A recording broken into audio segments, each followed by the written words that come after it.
It starts with the news anchor asking Ja Rule about 9/11 and ends with Chappelle telling kids in the ghetto how to make it. Along the way, he rips apart celebrity worship and exposes why we trust fame over truth. This isn't just comedy, it's a reality check. Did he go too far? Stop worshiping celebrities so much. Just don't listen, pay attention. I remember right around September 11th, Ja Rule was on MTV. That's what they said. We got Ja Rule on the phone. Let's see what Ja's thoughts are on this tragedy. Who gives a fuck what Ja Rule thinks at a time like this? This is ridiculous. I don't want to dance. I'm scared to death. I want some answers that Ja Rule might not have right now. I think when bad shit happens to me, I'll be in the crib like, oh my God, this is terrible. Could somebody please find Ja Rule, get hold of this motherfucker so I can make sense of all this. Where is Ja? I don't even know why people listen to me. I'll say anything. I've done commercials for Coke and Pepsi. I don't give a fuck what comes out of my mouth. I just say what it takes. Whatever it takes, that's what I'm saying. If you want to know the truth, can't even taste the difference. Surprise! All I know is Pepsi paid me most recently, so tastes better. It's pretty much how the game goes. I'm just being real, man. There's too much goo-gagging over celebrities. People don't know what's fake and what's real anymore. That's why Bill Cosby got in trouble. Look what happened to Bill Cosby. Bill Cosby said some real shit and the whole world freaked out on him. For what? For having an opinion? Just because he was selling pudding pops for the last 40 years, people forget that he's a nigga from Philly in the projects, and he might say some real shit from time to time. It's not that big of a deal. I spoke at my old high school, and I told them kids straight up, if you guys are serious about making it out of this ghetto, you gotta focus, you gotta stop blaming white people for your problems, and you've gotta learn how to rap or play basketball or something. You're trapped. You are trapped. Either do that or sell crack. That's your only options. That's the only way I've ever seen it work. You better get to entertaining these white people. Get to dancing. Go on out there and be somebody. I just hope they listen. This shit is ridiculous. People worship television. They worship this shit. You know, like if you watch a movie, right? Say you're watching a movie and one character says to another character, say, hey, what's your number, man? What's the other character always say? 555, 5555. You know why we gotta do that? Because stupid ass people go to the movies and then go home and try to call the characters that they just saw. Hello, is Indiana Jones here? No, motherfucker, he's fake. It's not his number. Dave Chappelle takes Trump's wild Haitians eating pets claim and flips it into a joke that exposes fear-mongering. Trump's a wild guy. I'll tell you something he did that made me crazy when he was running for president. When he was running for president, he said this at a debate. He said the Haitians in Springfield, Ohio, were eating people's dogs and cats. That really upset me because I live in Ohio. In fact, what's up, Ohio? I live one town over from Springfield. Now, those of you who are from Ohio, I hope you know that's not what's happening in Springfield at all. What happened in Springfield is a lot of jobs went away. 20,000 Haitian immigrants were moved there by our government legally, and they pay market value for their rents, and they saved a lot of companies because they did jobs that the whites weren't doing. It's not that the whites couldn't do these jobs, but they were busy, doing other things. Heroin, sleeping on the streets, you know what it is. And those communities are immigrant communities who tend to be very successful. They don't come to America to not be rich. And when he said that community caught hell. There was like a jealousy that ran through the community, and there was nothing I could do about it. But because I was famous, I said, well, let me just be supportive. So every day, for like 10 days, I would drive a few miles over to Springfield and eat lunch at the Haitian restaurant. And let them know, if I'm safe here, you guys are definitely safe here. And to be honest with you, I don't know what that was. But whatever it was, it fell right off the bone, I'll tell you that. Now I'm even getting nervous in Ohio. Like, I might leave with the Haitians. Now, I'm serious, man. You know what it is, man? It's just no fun being famous anymore. It's like y'all made it scary. You know what it feels like being famous? And scary is the right word. It feels like, and I'm not being dramatic, it feels like I'm storming the beach of Normandy, World War II. But I got to keep a happy expression on my face all the time. So imagine all the danger storming the beach, but I still look like this. The bullets are whizzing by and stuff is exploding. I'm just like, and then every once in a while something terrible happens. Bah! And I'm like, oh no! Puffy got hit.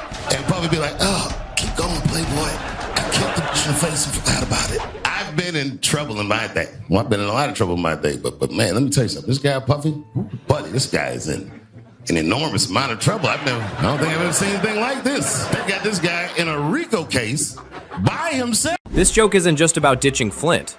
It's Dave exposing how fame can twist loyalty, blur values, and trigger public judgment. Would you have stood your ground or folded too? I'm happy really to see black people come. You know, a lot of black people don't fuck with me like they used to. But there's a lot of reasons. There's a few reasons you don't see black people at my shows. One is because obviously black people have slower internet connections. I mean, that would be my guess. I don't know what.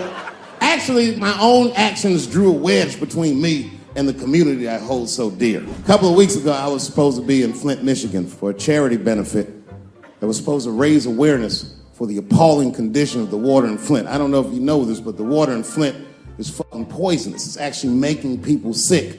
I mean, Hollywood people like, so what? At least they have water. But this water's fucked up. So a lot of black celebrities flew into Flint, and they did a tremendous charity benefit.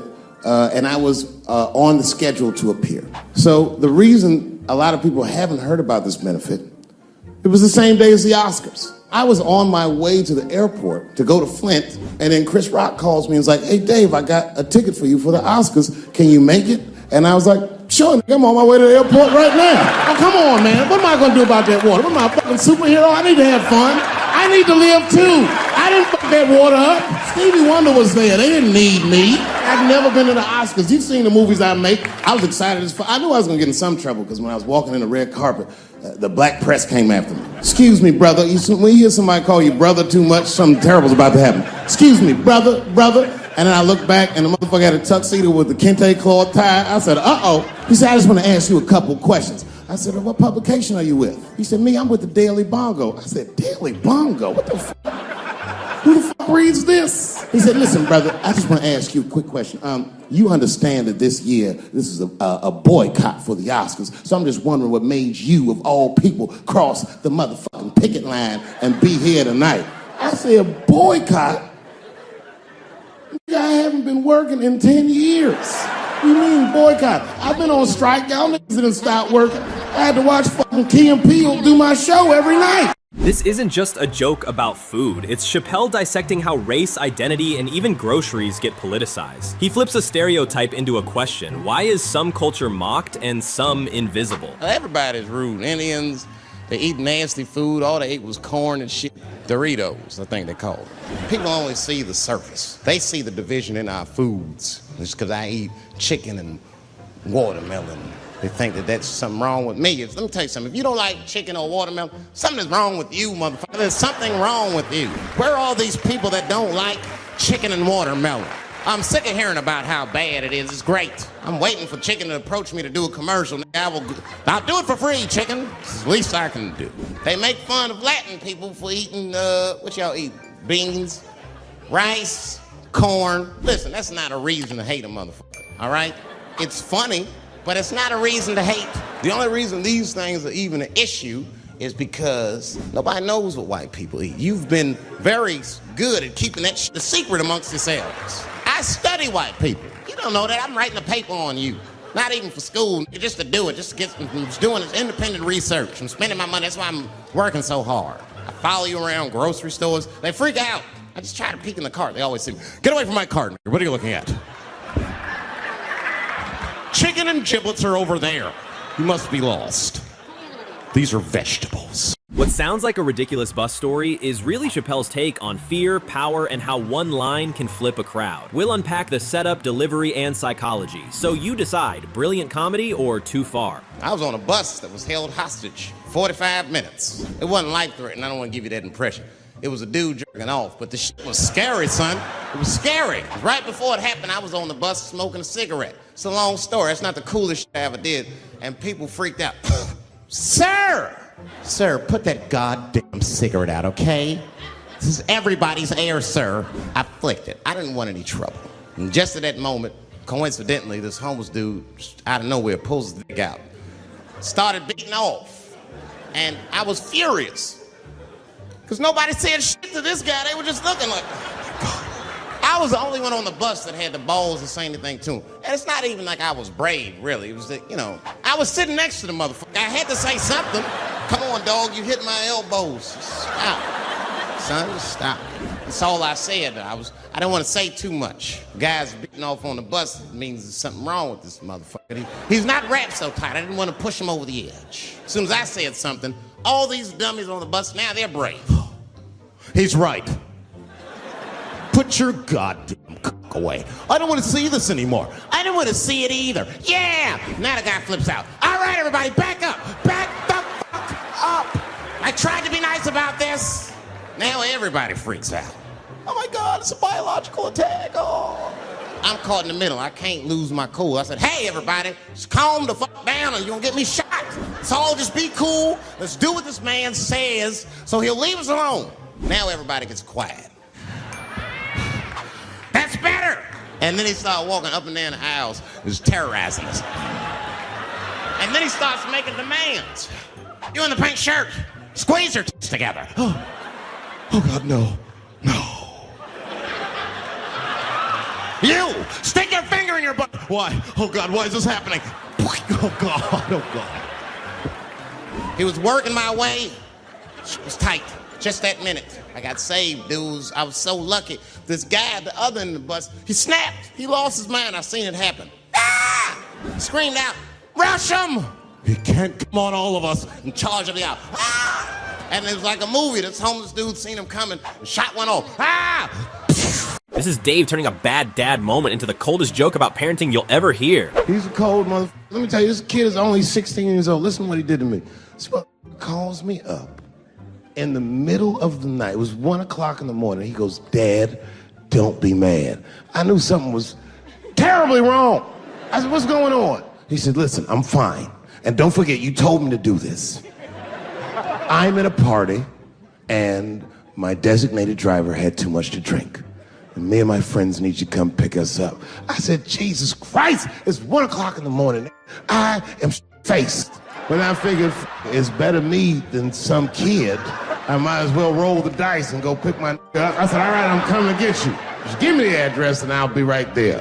And then he gave me the address and I was shocked. I said, son, you are not going to believe this, but I'm at the same party. This isn't just a history joke, it's Dave's wild take on how war, gender roles, and economic power reshaped women forever. It's hilarious but also uncomfortably real, so what do you think? Is he exposing truth or just poking the bear? Back when we were growing up, only black people were mad. Now, everybody's just trying to get in on the act. I try to think to myself, well, when did everyone get mad? And then I realized this happened before we were born.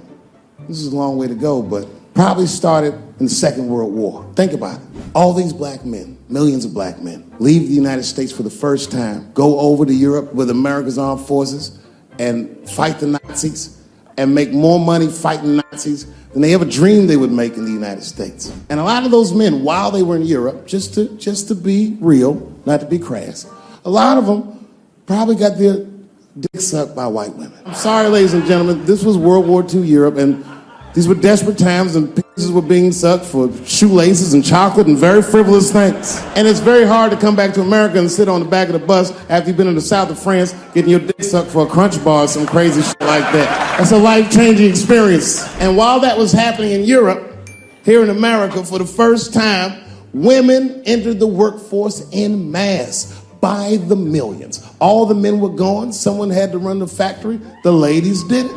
This was the first generation of American women to have independent income in mass. And when the men came back, the women weren't the same. American women had grown. They were uttering phrases that no woman on earth had ever spoken before.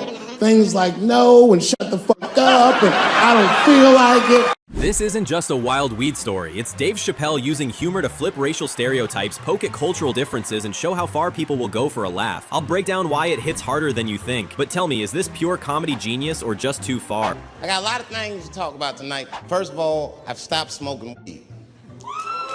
With black people, you didn't let me finish, motherfuckers. Goddamn.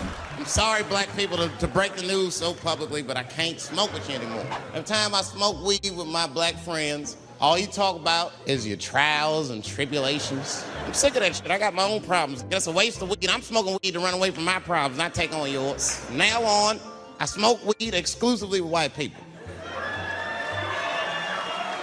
Calm down, motherfuckers. You win by default. You got good weed conversation. All white people talk about when they get high is other times that they got high. I can listen to that shit all night. Dude, remember at Frank's last week? It's fucking smashed, man.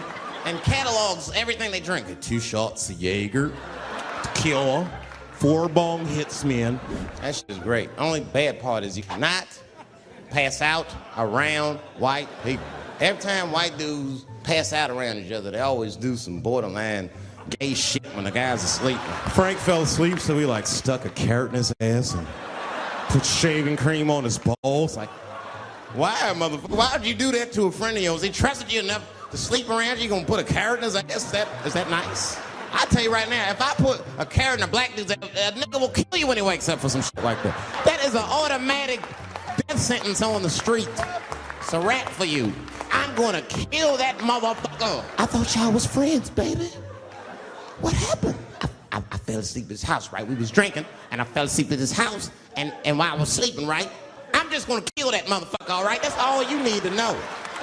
And fuck carrots. But everybody's getting along. I see that shit. I see it all around. Blacks and whites don't fight so much.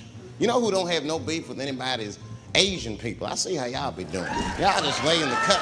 Only people Asian people beef with is other Asian people. Like if you call a Korean guy Chinese, I've done this. They will flip out. Hey, what make you think I'm Chinese? I am Korean. I look Chinese. Yes, motherfucker, you do look Chinese. That's why I said it. It's an accident. To the untrained eye, you all look Chinese to me. It's a mistake. I'm not trying to offend you. Some people say all black people look alike. We don't get bent out of shape. We normally just call those people police, okay? This isn't just a story about OJ. It's a masterclass in how fame distorts morality. Dave flips a murder accusation into a football stat, and somehow it lands. But ask yourself, is that brilliant satire or dangerously dismissive? The second time I met O.J. Simpson was right after the trial of the century. There I was, now a young man of probably 23. O.J. Simpson was the most famous or infamous face on planet Earth. I was in a restaurant in Beverly Hills with my agents. I wasn't alone in the restaurant, but I was alone. I was the only black person in the restaurant. And in the 90s, that felt very uncomfortable. Now I tend to enjoy it at this age. I was having dinner with my agents, celebrating a deal that they told me was lucrative, but I later learned fucking sucked. And suddenly, a group of women walked by. Every race was in that group. Black, white, Asian, Latina, white, and white again. They were all gorgeous. I watched them walk by. Then I saw a familiar face. Al Collins, the man from the infamous Bronco chase, walked by and embraced one of the women, and they walked towards the door.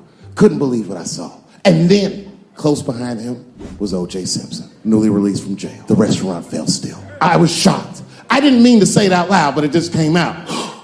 O.J. He stopped, turned around to see who said it, saw my black face and correctly assumed it was me. I was sitting in the corner of the booth. He leaned over all the white people I was having dinner with and shook my hand. How are you, young man?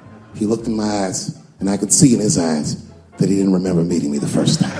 And then he walked away, and I looked back at my agents, and all of them had nothing short of disgust on their faces. And the only one with the courage to voice their disgust was a woman named Sharon, who used to represent me. How could you, she said. How could you shake hands with that murderer? I said, Sharon, with all due respect, that murderer ran for over 11,000 yards. This isn't just about wild movie ideas. It's Dave pushing the boundaries of culture and comedy, flipping stereotypes on their head. I'll break down why these pitches matter, but what do you think? Clever satire or crossing the line? I was sitting back there, I'm smoking, drinking with the stars, and then 2 Hollywood movie producers came over right to me. Oh my God, Dave Chappelle, said the leader one. He was obviously gay. Some guys you can just tell. The other one seemed like a money guy, like maybe he was from Texas or some shit. But the gay one was definitely the leader, because he did all the talking.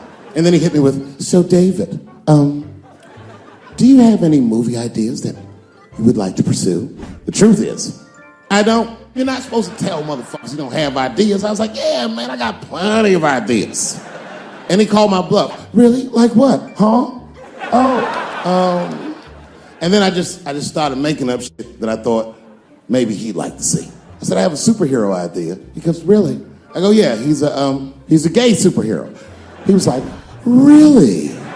What's it called? Huh? It's called Same Hero, New Boots. It's about a gay sous chef in San Francisco.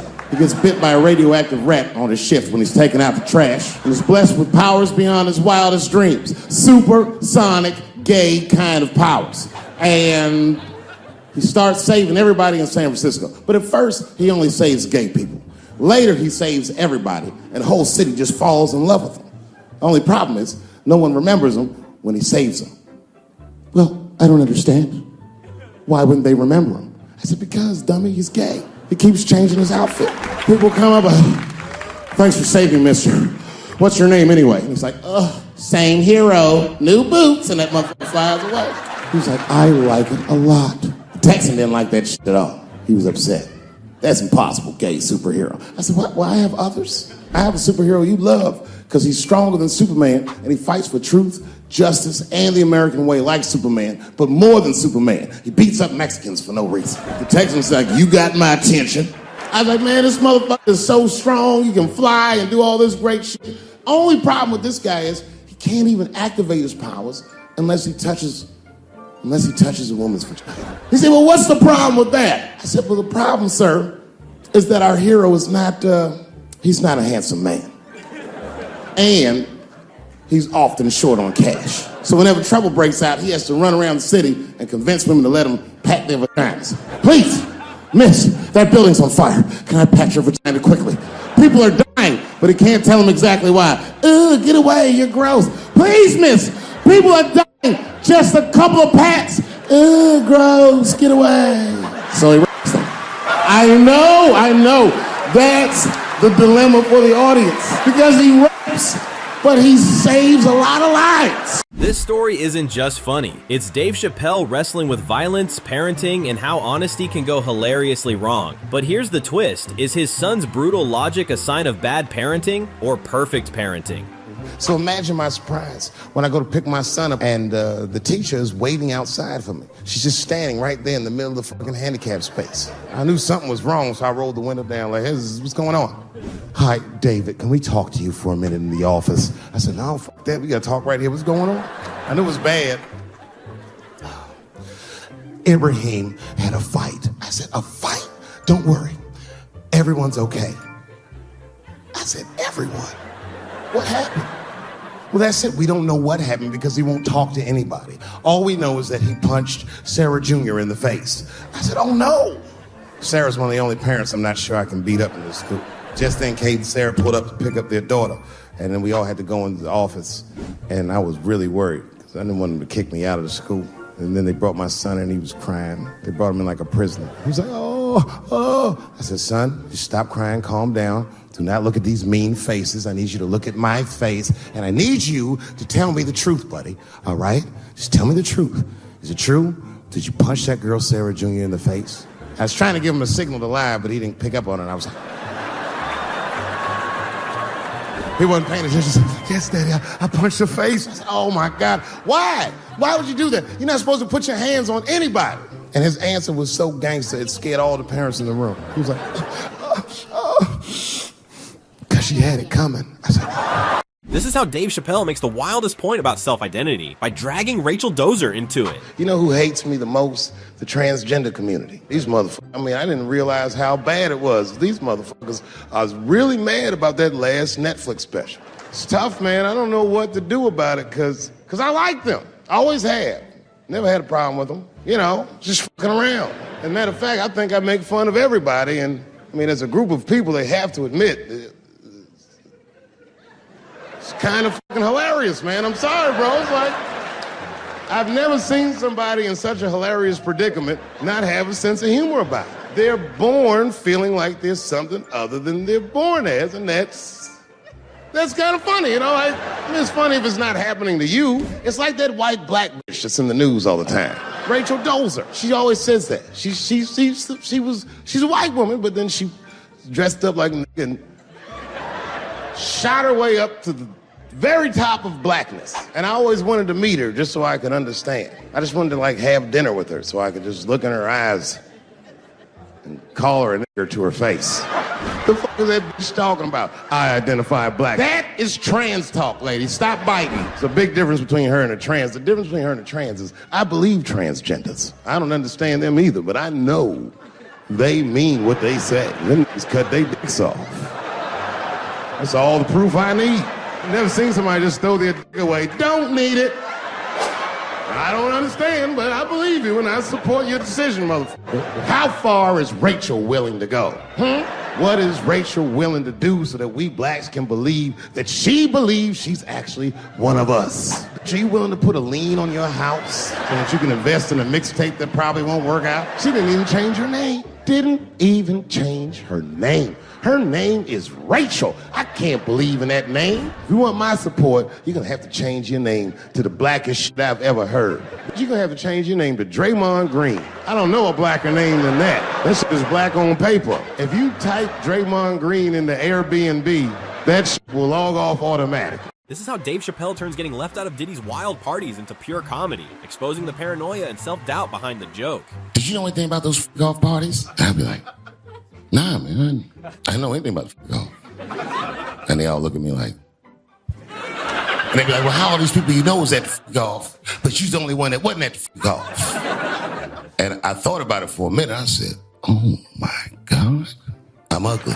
That's a tough way to find that out. Can you imagine if you were me reading the newspaper and found out everyone in Hollywood had an orgy behind your back? Like none of y'all called me? Well, it really hurts. I'm glad they didn't call me though, because the stories that come out about it are crazy. I saw one thing on the internet, so I'm not sure this is true. Probably doubt it's true. But I saw it. Some guy who said he knew Puff was like, yeah, man. He's like, I was at the golf one time and I went in the back room and Puff was in there with Carl Winslow, with Dad from Family Matters. He was smashing. And I was like, Puff, what are you doing? And he was like, yeah, it feels good to make another man do your bidding.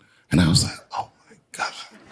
Carl Winslow from Family Matters was there and I wasn't invited? It's worse than I thought. Or maybe I'm not ugly.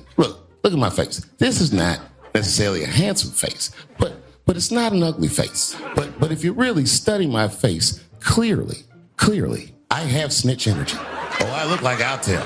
The last thing you want to see the orgy is me across the room looking at you like, you watching at home, you might not be famous, but I bet you ain't perfect. Nobody is perfect. The idea is, as you live your life, you're supposed to evolve and grow past your mistakes. But if you get to be 55, and Puff is 55. He doesn't look old, but niggas paying half price at the movies. Ain't nothing wrong getting older, but if you 55 and you got 1,000 bottles of baby oil in the house, clearly, can't stop, won't stop. Because I'm 51, and I'm telling you, this is true. I can't remember a single time I ever threw an empty bottle of baby oil in the trash. I don't think I've ever finished a bottle of baby oil in my life. If we went to my mother's house tonight, she probably got the same baby oil we had when I was a little boy with the pink top, and somehow Puffy was all the way down to the last. This isn't just a funny story. It's Dave exposing how hate hides behind the smallest things. When a snowball turns into a felony, it shows the sharp edge of racism in everyday life. But here's the question. Is Dave calling out injustice or just making us laugh to cope? I was walking with my sister. Now, my sister was dressed in all Muslim garb, as were her children. And I was dressed as Dave Chappelle. And we were walking and just talking about something, and a car sped around the corner, and the window came down, and somebody threw a snowball and hit me right in my shoulder. I didn't know what was going on. Why was this happening? Because I'm black, because she's Muslim, because I'm Dave Chappelle. I couldn't tell. I knew it was premeditated, because who the fuck has a snowball in a warm car? But I didn't think it all the way through, lady, because he went around the corner and got stopped at the red light. He was caught in the traffic. So then I ran out into the street, and I just tapped on his window. Hey, my man, can I just talk to you guys for a second? Come on out for a second. I just want to talk to you. There's 4 young white dudes in the car. They were like, just chill, bro. I said, relax. I just want to talk. Now, this is an old black trick. Really, I didn't want to talk. I was going to fuck them up. If you're ever caught in traffic and the black guy starts saying he just want to talk to you, don't open the door. And even if he's me, smiling at you. And they were like, chill, bro, just chill. And then the one guy in the back seat, I don't know what, he was just cockier than his friends. He was like, fuck it, man. I'll get out the car. And I started yanking on his door. Let me help you, motherfucker. Let me just help you out. And I didn't notice his window was down. And he threw a snowball that hit me right in my chest. Pow. He said, fuck you, you fucking nigger. And then the light turned green and they sped off. And I smiled from ear to ear. I looked at my sister and she said, I got the plates. And I was happy as shit because throwing a snowball at a motherfucker is a misdemeanor assault. But if you call him a nigger when you do it, that's a felony hate crime. And me and my sister start dancing. We gonna send this motherfucker to jail. This isn't just a wild story, it's Dave Chappelle flipping a racist attack into a power play with pitch black humor. What would you do if the people who targeted you suddenly needed your mercy? Let's break down the joke, the power dynamics, and the madness behind it all. Now, I didn't notice it, but while I was yelling at him, a crowd of all white people had formed because it was an all-white town. And I was like, uh-oh, I thought I was going to get jumped. And one of them white guys stepped down and was like, I didn't like that at all. This is not what this town represents. I don't want this goddamn stuff in my vicinity. and another white guy was like, yeah, I didn't like it either. And then an old white guy stepped out of the crowd and said, young man, if you're going to fill out a police report, I would like to come with you and do the same. I said, you guys would do that for me? And the whole crowd said, hooray! I said, come on, y'all. I look like Malcolm X going to see Brother Johnson with a trail of white people. Unreal. Hour later, we was all just sitting in the police station, and the police came in, they're like, well, Mr. Chappelle, 16 identical police reports. We ran the tags, 2 young men that had their mother's car. We have all 4 suspects in holding. Their mother is here. It's up to you. Whatever you want to do. If you want to press charges, we'll move forward. Mr. Chappelle, are you okay? Huh? Sorry about that, officer. I'm a little flustered. I've never been in a position where I could decide the fate of white children before, but it's weighing heavy on me, sir. And I really can't decide. And I saw a lady pacing back and forth in the hallway, and I said, is that... He goes, yes, that's their mother. Well, can I speak to her before I make a decision? When the mom came in, she saw it was me. She busted out crying. Oh, God, oh, no, I don't want him to go to jail. I am so sorry. I didn't raise him to do this. We love your comedy. We love you at the house. I said, miss, please, just... All right, look, I don't necessarily want your son to go to jail either, but what he did was pretty fucked up. Is there something we can do short of jail just to let him know that he's wrong? I don't know. What did you have in mind? Miss, I've never been in this position before. Oh, you know what we could do? I don't know if I'm asking too much, but maybe if you could just suck my dick a little bit. Just a little bit. I'm not gonna finish. I just want you to do it enough so that I can tell him you did it. Dave Chappelle tears into Trump's plan to bring Chinese jobs and coal to America, and you won't believe how he breaks it down. All this motherfucker's ideas sound like high people ideas. Like he doesn't think these things through before he tells us. He just tells us what he's thinking as soon as it occurs to him. This shit was nuts. I'm gonna go to China, and I'm gonna get those jobs from China and bring them back here to America. For what? So iPhones can be $9,000? Leave that job in China where it belongs. None of us want to work that hard. What is he thinking? I want to wear Nikes. I don't want to make them. What are you doing? Stop trying to give us Chinese jobs. I am going to bring back coal. Coal? I'm not even exaggerating. I have never in my life even seen a lump of coal. I honestly don't even know what coal is for. If you're gonna have digging around in the dirt looking for shit, find me some truffles. That's what I'm about. This is how Dave Chappelle turns the Juicy Smollett scandal into pure comedy, exposing why the story never added up in the first place. Juicy Smollett is a very famous French actor, and he became famous on a show called Empire. He was the victim of a racist and homophobic attack. You see, Juicy Smollett is gay and he is black, not just French. When he's walking down the street late at night, 2 white men came out of the shadows with MAGA hats on, beat him up, tied a rope around his neck, called him all kinds of niggas, and put some bleach on him and ran off into the night. This was like international news. And everybody was furious, especially in Hollywood. It's all over everybody's Twitter feed and Instagram page. Justice for Juicy and all this shit. The whole country was up in arms. It was talking about it all the time on the news. And for some reason, African Americans, we were like oddly quiet. We were so quiet about this shit that the gay community started accusing African American community of being homophobic for not supporting him. What they didn't understand is that we were supporting him with our silence. Because we understood that this nigga was clearly lying. He said he's walking down the street in Chicago and white dudes come up to him and say, hey man, aren't you that faggot nigger from Empire? Does that sound like how white people talk? No white people. They don't talk like that. Are you that faggot nigga from Empire? They would never say that. It sounds like something that I would say. If you're racist and homophobic, you're not even gonna know who this nigga is. You can't watch Empire. Black people never feel sorry for the police, but this time we even felt sorry for the police. Can you imagine if you was a police veteran taking this kid's police report? Okay, Mr. Smoulier, please tell me what happened. All right, 2 a.m. You left the house at 2 a.m. It's minus 16 degrees. All right. You were walking. All right. And where were you going? Subway. Sandwiches? That's when the men approached you? Did you see them? Do you have any? Okay, what do they have on? MAGA hats. MAGA hats on in Chicago. Excuse me 1 second, Mr. Smoulier. Frank, come here for a second. Find out where Kanye West was last night. Dave Chappelle explains why a horse and buggy blocking the highway proves the Amish God is ridiculous, and you won't believe where he takes it next.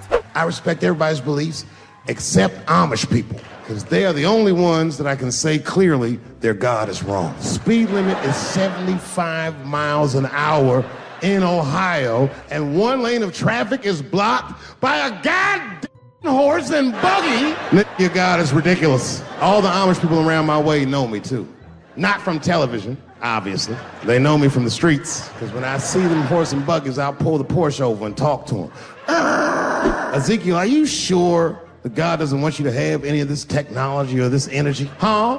I can't hear you. Let me turn this air conditioner off. What did you say? And I'm like, get away from me, ye. Ye try to tempt me like the devil. Nah, bro, I'm trying to put you on to the game, Z. It's a big world out here. I just went 25 miles in 30 minutes. That's a day's journey for you. You don't even know what the weather's gonna be tomorrow, do you? I do. You don't even know that there's a valuable Pokemon right on your shoulder. This is Dave Chappelle turning a $5 dumpster story into comedy that exposes America's double standards better than the news ever could. Anyone that knows anything about Ohio knows that even the word Ohio is an old Native American word.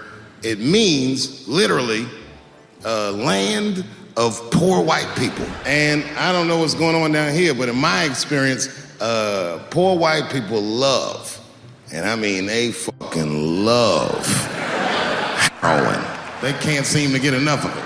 I didn't even know what I was looking at first. I was just driving like, why are all these white people so sleepy out here? It's really bad. As a matter of fact, I was coming out of a nightclub the other night in Dayton, and I'd parked my car in the alley, and no one was out there. I didn't have no bodyguards or nothing. I was home. I figured everything was fine. And as soon as I opened my car door, all by myself, suddenly one of these heroin-addicted whites just pops out of a trash can. It scared the shit out of me. I screamed, ah! And then I realized it was a woman. She was fucked up. She's like, hey man, relax, okay? I'm sick, all right? I need some drugs, man. Please, I'll suck your dick for $5, man. I was like, ugh. Obviously, I'm joking. This opioid crisis is a crisis. I see it every day. It's as bad as they say. It's ruining lives. It's destroying families. Sadly, you know what it reminds me of? Seeing it? It reminds me of us. These white folks look exactly like us during the crack epidemic. You know, it's really crazy to see. And all this shit they talk about on the news about how divided the nation is, I don't believe it. I feel like nowadays we're getting a real good look at each other. It's wild because I even have insight into how the white community must have felt watching the black community go through the scourge of crack, because I don't care either. I was out here a few weeks ago. I almost got arrested. I was coming out of one of those nightclubs in Hollywood, and my friend saw me. I guess I was wobbling or something. So he just rolled up. It was a good friend of mine. He was like, hey, Dave, give me the keys. And I was like, all right, just take the keys. And I got in the passenger side of my car, and he drove it. And it was fine. Just talking, chopping it up. And then on the 10, the blue and whites hit us. Now, I should tell you, the friend that was driving me was black, which really doesn't have anything to do with the story, other than to let you know there was fear in the car. Traffic stop started off on the right foot. Cops came up to the driver's side. Hi, how you guys doing? And he recognized me immediately. Oh, Dave Chappelle. And I looked at my friend like, we getting out of this shit. He says, you know, you guys were swerving in the lane. Do you mind just stepping out the car for a second? Still no cause for alarm. I looked through the rearview mirror. The body language of the arrest looked good. He was talking. So then I started with the radio. You know, traffic stops going good if you listen to the radio when someone else is outside of the car. But then when I looked back in the rearview mirror, something had gone horribly wrong. The motherfuckers back there like. And the next thing I knew, they were stuffing them in the back of the car. And I thought, you know, when anybody would think of a situation like that, oh my God, what is gonna happen to me? And the police walked up to the window. Mr. Chappelle, we had to arrest your friend. He refused to take our breathalyzer test. I said, that motherfucker. Not complying, that's odd. So, officer, what's gonna happen to me? Well, you're fine. We're just gonna have to ask you to step out of the car so we can impound the vehicle and we'll arrange for you to have a ride home. I said, oh, well, nah, I would rather you just give me the keys. I said, Mr. Chappelle, your friend already told us he's your designated driver. We can't let you drive in this condition. I was like, no, I'm good. And then suddenly the shit turned into Vegas. He was like, I'll let you blow for it. I said, excuse me? He said, if you blow in my breathalyzer. I said, oh, I thought you were trying to get your dick sucked. If you blow in my breathalyzer and pass, I'll give you the keys to the car. I said, set him up, let's play. And I blew in that thing, and it made a noise. I said, uh-oh. And he looked at it and he said, oh, well, Mr. Chappelle, I guess you're free to go.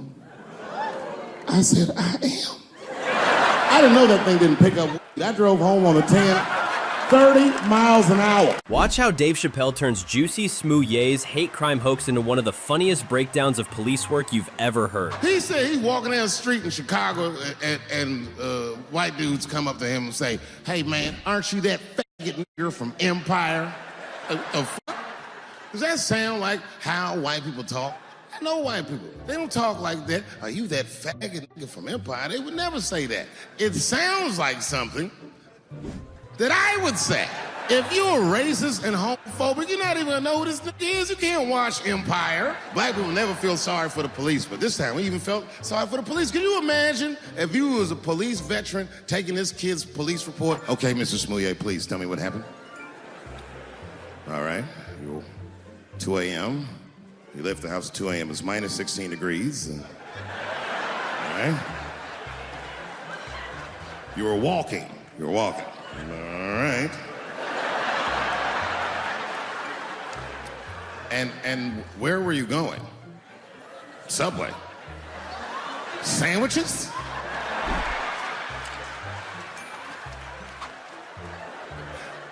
That's when the men approached you?